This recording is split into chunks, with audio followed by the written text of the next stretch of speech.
This would be an awesome time to find out that my mic wasn't on that whole time.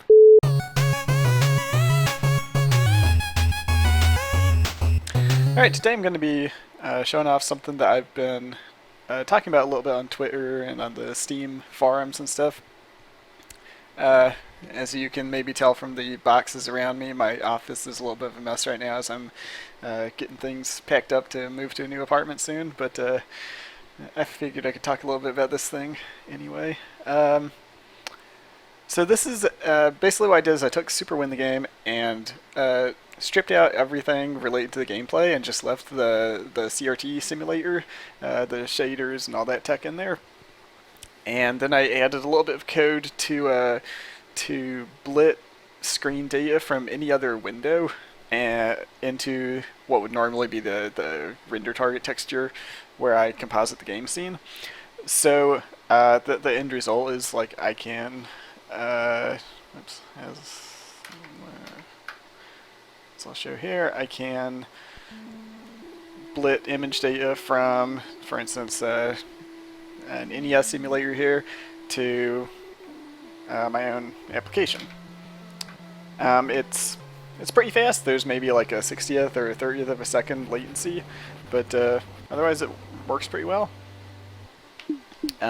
You can see if I go in here, I have all the options that would normally be on the CRT simulator for Super Win the game. I'll reset these to default so it actually looks cool. Yeah, so it's basically it takes whatever image data is showing up on another window on the screen and blitz it over into the render target texture, and then all the rest of the CRT simulation works as it ordinarily would. So you get all the screen curvature and pixels bleeding and whatever else. I'm not sure how well this is going to show up on video as far as like performance might be bad because of OBS taking up a lot of resources. It runs pretty fast if I don't have OBS open. It looks like maybe it's dropping down to like a 15th of a second or 15 frames per second or something. But yeah, so this is sort of how it's working right now. And as you can see, I can go in here and play around with all this stuff.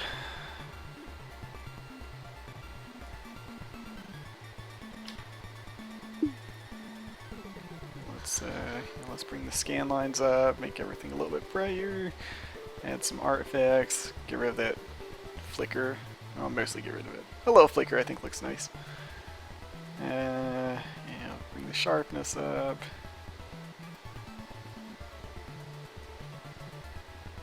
And of course the NTSC palette shift actually kind of makes a big difference on those blocks here, changing them from like a pinkish coral color to just like bright orange. And of course you can play around with the 10. Yeah, anyway. And of course we have lighting effects over here. So let's say I want to bring the specular light up. Move it over to the side.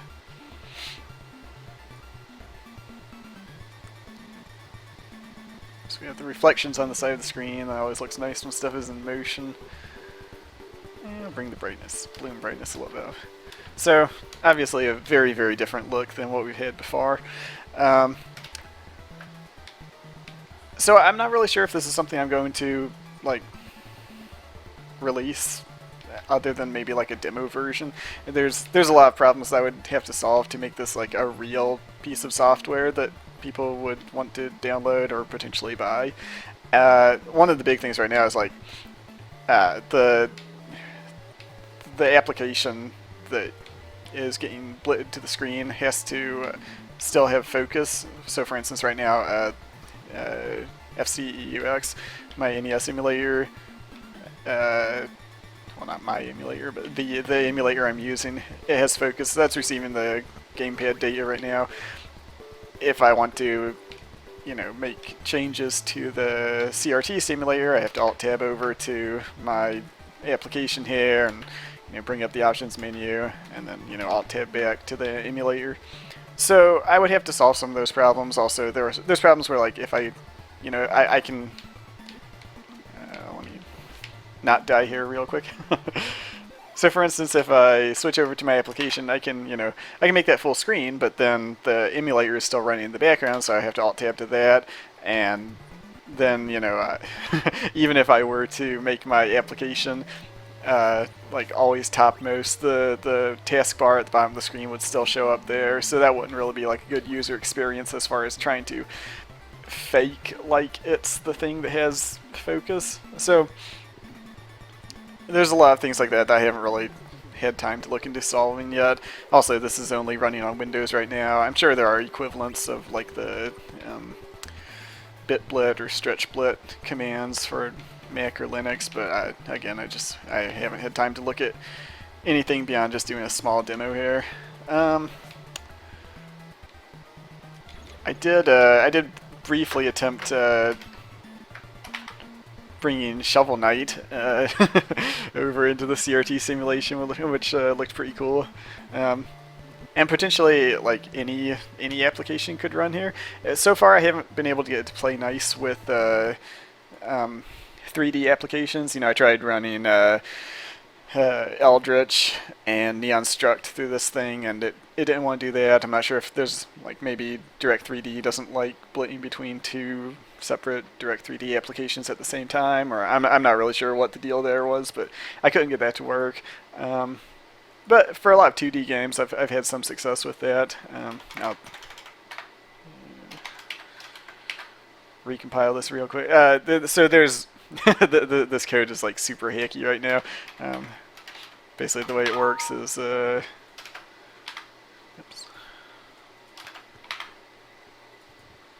I'm just searching for an active window by name. So, for instance, I'll just change it here to say, look for a window called Shovel Knight, and then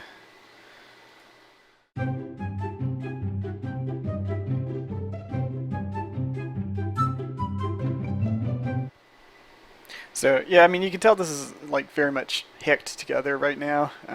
I don't have a good way from within my CRT simulator application to choose a target window without recompiling the game, and obviously that's something I would have to do if I were to make this a real application that I could ship.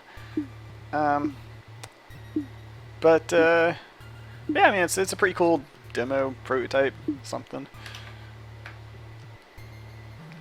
What I've noticed is because of the like screen bleeding and leaving trails behind, it works really well on like games that have black backgrounds like Metroid. As you move side to side, you get those nice streaks. And I don't know. So I guess some people don't like that stuff. I think it looks awesome. It's one of those things of like you put a lot of work into a CRT simulator, and of course the first thing everyone asks is, "Can I turn it off?"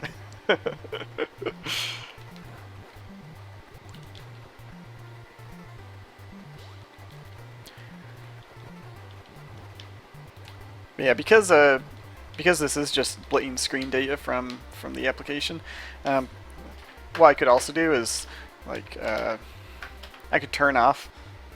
That guy's gonna kill me, isn't he? Right there, I'll pause it real quick. If I go into my CRT setting options, well, of course, I can just turn it off, and then it just literally is blatting the screen. But what I could also do is I could, let's say I want to get rid of some of the effects, like this NTSC stuff and the palette tweaking. I'll get rid of sharpness. I'll leave the scan lines or the shadow mask in there. I'll get rid of some of this other stuff. Yeah. Bring saturation down to 100%. And then what I could do is I could come over to the emulator, and this has its own NTSC filter built in, so I can actually turn it on in the emulator, and then I get the whatever screen effects that I have here on top of that, which if you were doubling up on effects, that might look bad. But since I've turned so much stuff in here off, basically I'm getting the curvature of the screen and like the, in world effects like bloom and stuff on top of that. I can turn up edge reflection here a little bit. So yeah, you can sort of get like an interesting combination of effects there, maybe.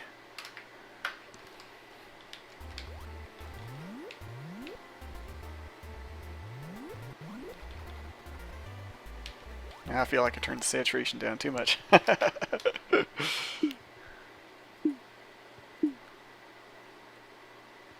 there.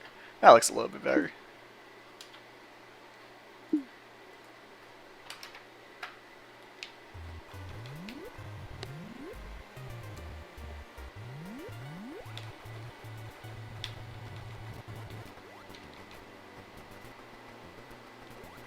Anyway, now I'm just getting carried away playing Metroid. But yeah, so this is what I've been working on recently, and I'll get back to Gunmetal Arcadia Zero development soon. Hopefully, once we get all our stuff moved over to new apartment and all that. But yeah, thanks for watching this video. If you like this stuff, check out the development blog. Check out my Patreon page. I have a few rewards there where you can get get a free copy of the game or a soundtrack when those come out. But yeah, I appreciate your support, and thank you to everyone who's already donated through Patreon. As always, you can send me questions on Twitter or on Ask.fm. My username is Pirate Hearts on both those. But thanks for watching, and I'll see you next time.